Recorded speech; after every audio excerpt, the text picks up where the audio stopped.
Now we're moving on to equilibrium of a firm in imperfect competition.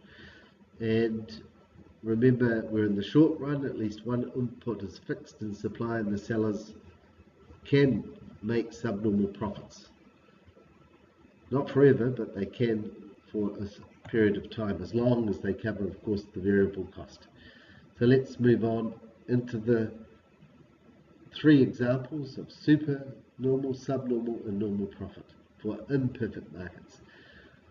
Often now you'll hear the term monopoly, and in this course we're using monopoly as our example of imperfect competition. Now we'll need to look at the revenue curves for imperfect competition, which are not the same as the revenue curves in perfect competition, because sellers in imperfect markets have some control over the price. So in imperfect competition, the average and marginal revenue curves are downward sloping, while for perfect competition, as you remember, all sellers are price takers, so the average revenue equaled the marginal revenue, and the curve was horizontal, perfectly elastic. This seller's an imperfect competitor like a monopoly because the demand curve, the average revenue curve, is downward sloping. And this indicates the firm has some control over the price. This seller can increase sales by decreasing price, as we've seen in most demand curves. Price down, quantity demanded up. Finally, average revenue is not equal to the marginal revenue. Marginal revenue will always be less than the average revenue. So in this way, and this is purely a mathematical relationship between the marginal and average value, the marginal revenue curve always bisects the x-axis at exactly half the distance the average revenue curve does. Now, you will not be asked to explain why this happens in the exam, but you must remember always to draw, when you draw these two curves for imperfect competition, make sure they are equidistant in terms of the position on the output axis. So if the average revenue curve is drawn at 100, you make sure the marginal revenue curve intersects the output axes at exactly half the distance at 50 units.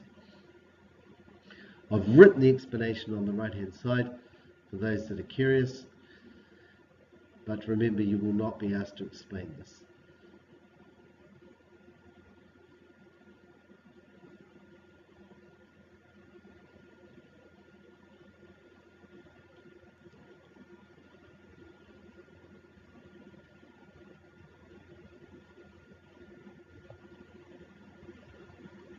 Alright, let's move on to our next slide.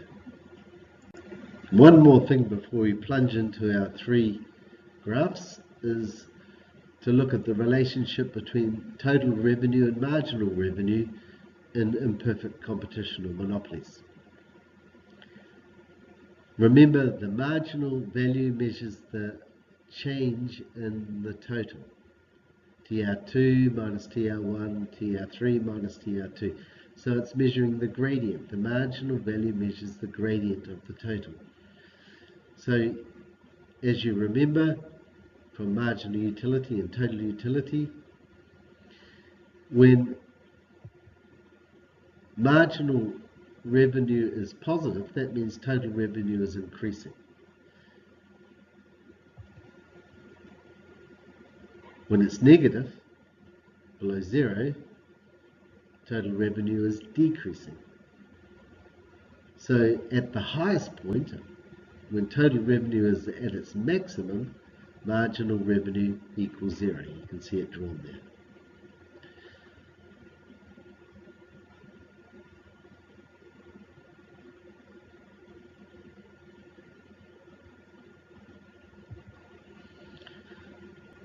You'll also remember from price elasticity of demand that at the midpoint of all straight line demand curves, price elasticity of demand is unitary, it equals 1.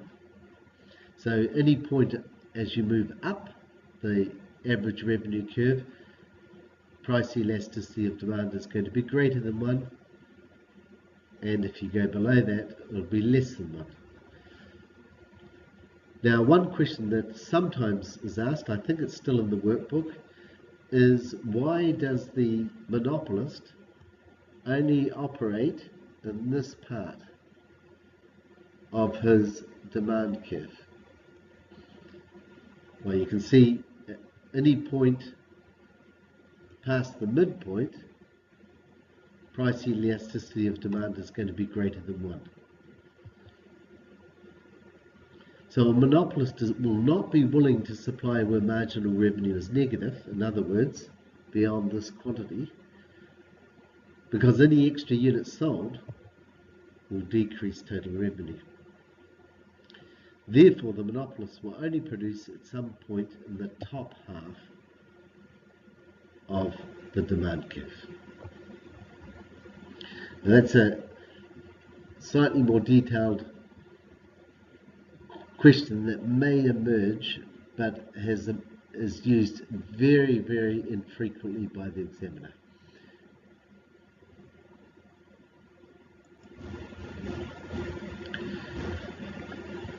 So let's look at our first example, and a quick look, you can already see that average cost to average total cost is actually below average revenue at the quantity that we're going to produce at. Now, how do we know it's going to be at this point here? Because at this point here, marginal revenue equals marginal cost. So the producer chooses Q quantity. Why? Because he wants to maximize profits. Now, what price will he charge for that quantity?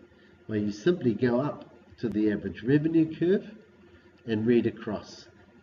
And you see at that point, total revenue will be AR times Q or P times Q. Now, what is the total cost of producing Q quantity? Well, again, look at your average cost curve.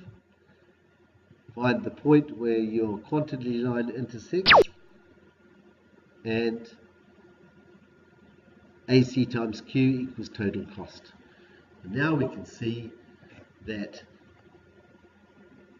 total revenue is greater than total cost at Q output. So the firm is making supernormal profit.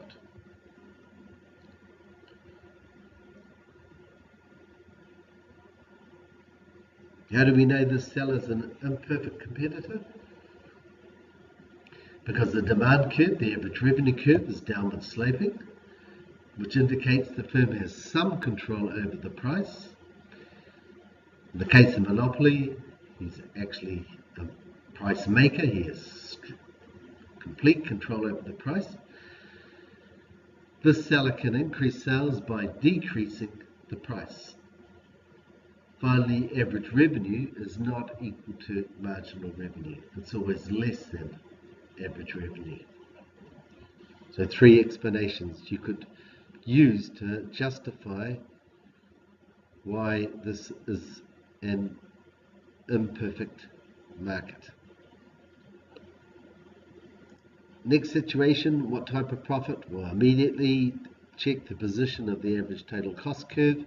And you can see at all outputs, average cost is above average revenue. So we know we're going to have a situation of subnormal profit. But how large will the profit be? Remember, the producer, even if it's negative profit, wants to minimize the loss, if you like. So where will that point be? Same point as we've been describing, where MR equals MC.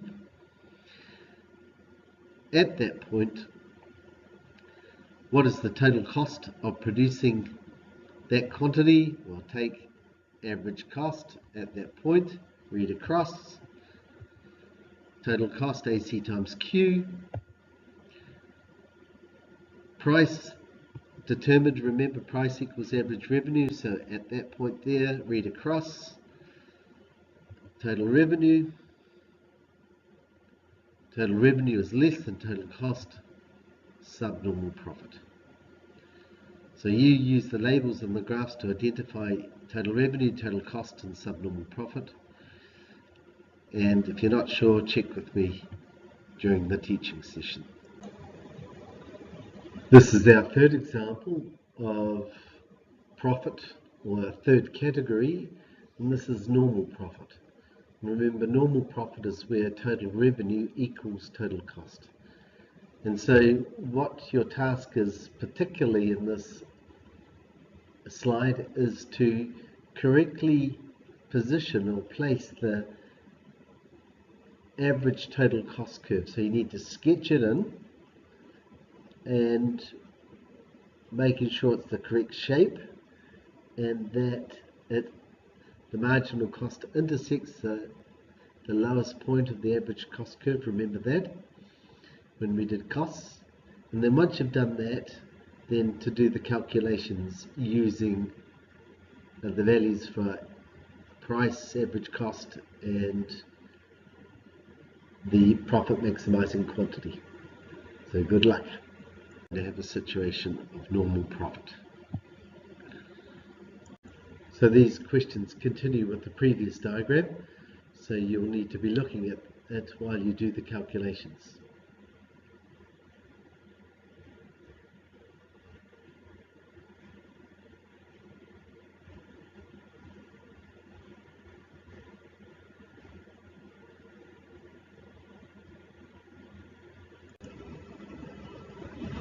So this exercise requires you to sketch in the curves, different curves depending on the question. The first one, you can see marginal revenue is missing. Average revenue is there, so marginal revenue is not drawn. So you first have to draw that in correctly, and then you have to sketch in the correct position the average cost curve, to show the monopolist making supernormal profit at that quantity. And the second one, you've got the profit maximizing quantity again, but this time average revenue isn't drawn, so you need to draw that, as well as draw the average cost curve showing in the correct position, showing subnormal profit being made at that profit maximizing quantity. And in the third one, a monopolist making normal profit, you simply have to position the average cost curve in the correct position and label the profit maximizing quantity and price for that quantity. The instructions are below, so read them carefully. Don't forget, these links are very useful for anyone who wants to gain a better understanding and insight into the graphs that we've been studying. So do not hesitate when you have some time to look at them